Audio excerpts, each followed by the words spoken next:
of effectuation are easy to understand. The bird in hand, the crazy quilt, the affordable loss, names aren't complicated, the concepts are relatively simple. Where we see teams struggle is when it comes to actually implementing effectuation. So how do you take the theory and put it into practice? So that's where this afternoon we're going to work with our assets to action model. So we have it here, we're going to put it up on the wall and have our teams work through it. But before we do that, I'm going to talk you through the steps on a high level so that you can see what we're going to be walking through this afternoon. So this is the general flow of the assets to action model.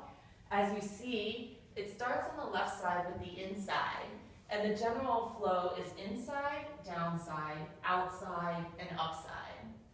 So you're going to start with the inside and identify the assets you currently have available to you, and we'll talk a little bit more about what that means. Then you're going to pull those assets into the center if you're willing to commit them to the innovation process today. Then you're going to set your downside. That's where affordable loss comes into play. So what are those things that you're willing to risk with no expectation of return in pursuing your innovative idea? Then we move to the outside, and that's where the conversational part of the session comes into play, where you start looking at potential partners and collaborative relationships and how you'll work together. And then you move those commitments to the center. And then you use that to push the upside, where we're going to identify specific action steps you'll take going forward and talk about how you leverage those learnings to propel your venture to the next stage. So that's the overall framework of the assets to action model.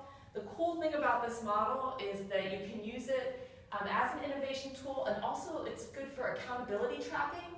So when we go through the model this afternoon, we're going to keep the model that we develop, and we're going to put it up in your innovation war room, and you can use it as a tracking tool to see if you're on schedule, to constantly check yourself against your affordable loss, make sure you're not spending more than you anticipated, validate your learnings going forward.